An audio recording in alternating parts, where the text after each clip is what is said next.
Hello, everyone. Welcome back to the Dakota Fundraising News Podcast. Today is Friday, December 13th. Friday the 13th. A little spooky. Last time there was a Friday the 13th, I got a smiley face tattoo permanently on my leg. Hopefully not doing anything like that this weekend. Nice. What do you have going on? This weekend is some family stuff, but we're recording this before Friday the 13th. Obviously, somebody told me there's a rumor that Kendrick Lamar was supposed to drop an album on Friday the 13th, so I guess we'll find out. Didn't he just drop with all of our listeners? Yeah, it's supposed to be like a part 2 type of thing, but nice. Boring our customers and listeners if they're not hip hop heads. But if you are, you can send me an email. We'll chat about it. But Pat, we've talked a ton on the podcast about RIAs, financial advisors, acquisitions, and things of that nature. Tell me more about that. Yeah, Konch, there's been a ton of RIA news that we've covered lately. We always joke about how we talk about LPL, we talk about all these firms, but more people are talking about it now too. If you all aren't familiar with the Compound and Friends, great podcast, Josh Brown, CEO of Richholtz Wealth Management, founder and host of that podcast. He just had a LinkedIn post go super viral, actually. It got like 700 likes in 12 hours, which is pretty insane for LinkedIn. Just talking about how executive turnover at these major RIAs and wealth managers has been so high, and that, you know, it's so important for other RIAs, other wealth managers to keep up to speed about what's going on. But, you know, also obviously with our audience, it's very important for salespeople to be up to speed on what's going on. So I just wanted to sort of set the stage on that. Our job and role changes today. We're going to kick off with one, very large RIA change. And then, we talk a lot about the acquisitions, but there's also been a lot of rollouts lately. So we talk a lot about these roll-ups. We have LPL going and buying a bunch of our RIAs. But, we'll talk about today on the RIA section of the pod, a pretty major rollout too, where some firms are leaving. Funny enough, LPL, the firm we always talk about. But that's just a quick little rambling to get us started. Konch, why don't you start with job changes today? Yeah, surely, Pat. Starting off with Carson Group, $38 billion RIA. They've announced that their president, Terry Shepard, is going to be leaving. This is effective March 2025. This is following a string of recent executive departures from the group, namely Aaron Shaban, also co-president with Terry Shepard. A few years ago, he left his position, so she's following suit there. We'll continue to provide any updates as we learn more on replacements and whatnot, but yeah. And then, going to the Midwest in St. Louis, a bit of a change at a local bank out there. So Darren Wright has left CNB Bank and Trust, and he has joined First Mid Bank and Trust as CIO. He was previously the senior vice president and CIO of CNB. So interesting move there. One investment firm change we do want to call out about, just as we get more and more investment allocators listening in, wanting to stay up to date on what's going on in private funds. Jason Caldarelli, he has left HIG. We just talked about HIG, Miami-based powerhouse last week, and he has joined the Bank of China as head of corporate banking. Funny enough, HIG based in Miami, Bank of China, obviously a Chinese bank. Jason is based in Canada, which feels pretty random to me, but he was head of Canada for HIG. And he will now be working in a similar capacity for the Bank of China. Yeah, that's great. Let's get back to the RIAs though, Pat. We got a number here that we'll list out. I'll go with the first two, Apello Wealth, new announcement, and then also an announcement from Raymond James. And then you mentioned the rollouts and roll-ups earlier on the first part of the pod, so I'll let you go with that. But starting out with Apello Wealth, they have purchased Barker Financial Group. This is an RIA based out of Topsfield, Massachusetts. You're in Boston a ton. Do you have any idea where Topsfield is? I do not. Certainly not in Back Bay. Gotcha. But yeah, Apello Wealth, they'll be adding $218 million in client assets with the acquisition, boosting their total AUM to around $4.72 billion. And then I'll go to Raymond James now, another firm that we talk about a ton on here. They have announced the recruitment of Merrill Lynch advisor Carol Heel to their employee advisor channel. This is adding around $400 million in client assets to their Louisville, Kentucky office. Heel operates as Heel and Associates Wealth Management of Raymond James. Yeah, I love it. And then, I mentioned roll-ups and roll-outs, right? We talk a lot about these roll-ups. LPL goes and buys 15 new advisors across the country, right? We'd call that a roll-up. But a roll-out, a lot of these happening too, also important to keep in mind. One relevant to LPL, So Bleakley Financial Group has reported that they are considering the transition of their brokerage assets away from LPL. They are committed to their custodial relationship, so they'll still leverage them as a custodian. It's $10 billion RIA. And then much larger, sort of breaking news, if you will, at least as far as I'm concerned, Wealth Enhancement Group, we talk about them all the time, $96 billion under management. They are breaking their 17-year affiliation with LPL.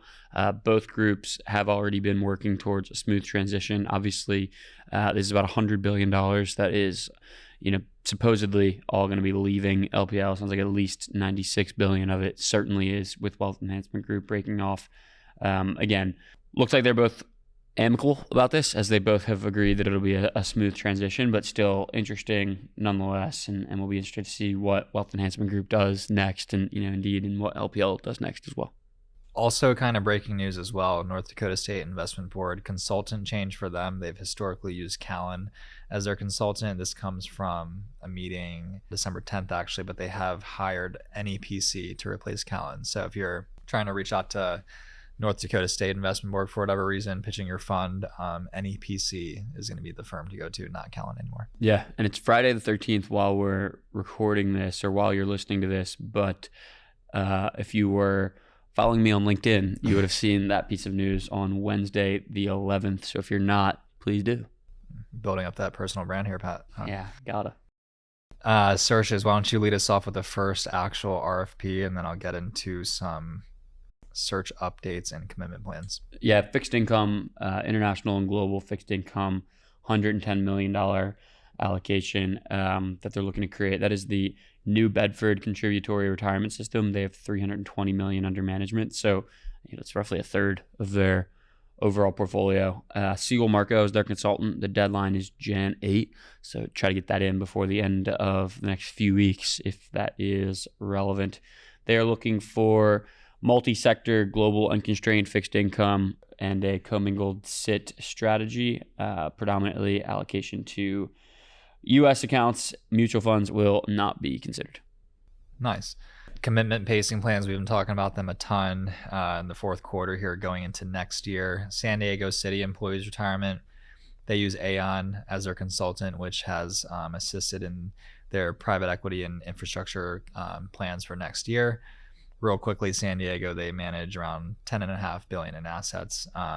But yeah, Aon helped them out with their targets for next year. For private equity, they'll be targeting $120 million between 3 to 7 funds, as well as 5 to 15 direct or indirect co-investments. So this will break out to 10 to 20 million per primary fund and 5 to 15 per co-investment and secondary investment.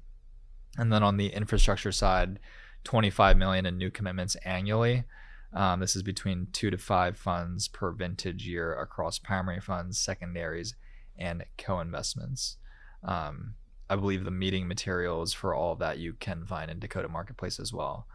And then a number of updates here out of Mendocino out in Sacramento.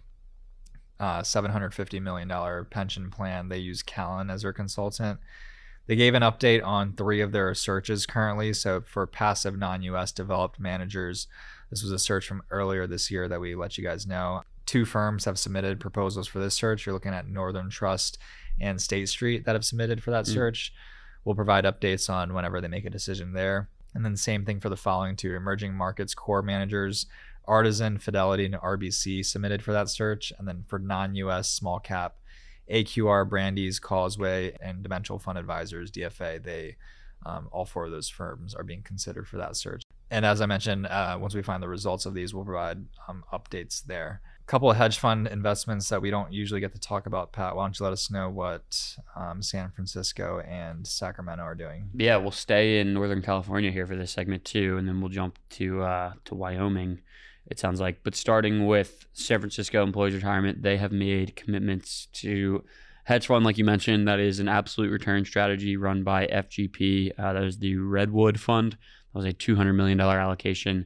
And then they have also made a commitment to an opportunistic private credit fund with Blue Torch. That is the 4th fund in that opportunistic vintage from them, $75 million under management. Staying in Northern California here with Sacramento, they've made a commitment as well to hedge funds. That is the Hudson Bay Fund, also absolute return, $50 million. And then jumping to Wyoming, Carlyle, firm you all obviously know well, Wyoming State Loan Investment Board, Carlyle Property Investors has received $250 million for their Core Plus Real Estate Fund from them. Yeah, that's great. We'll close this off with additional fundraising updates.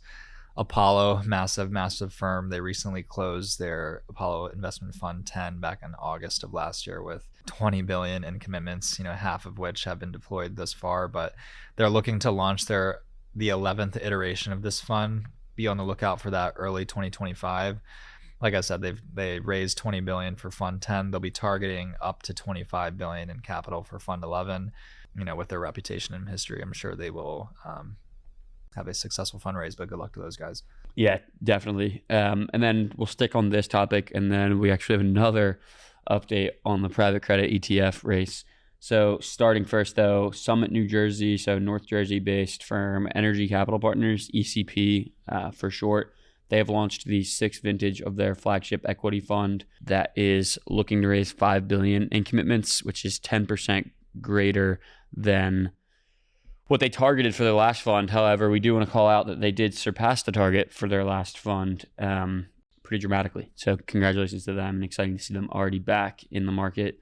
And then, the ETF stuff, right? We just can't stop talking about the private credit ETFs. Nuveen next in the group to jump to this. So now if you're keeping track, you've got Nuveen, Bond Blocks, Virtus, all just in the past 11 days have launched private credit ETFs, each pretty similar, frankly, CLO focused.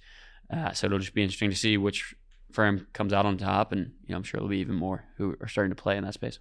Yeah, it seems like it was a race to number one, and once Bond Blocks broke that barrier, we're just seeing more and more come through. So it'll be interesting to see what next week's podcast have in store for us and the rest of the team, and what next year is looking like for the fundraising space as a whole. I don't have much else, Pat. Next week we have our Dakota holiday party, which I'm looking forward to. Are you wearing anything fancy? I'll be tucked up. Nice. Same.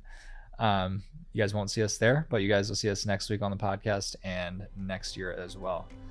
That's all I got, Pat. Me too. See you guys. Thanks, guys. Thanks.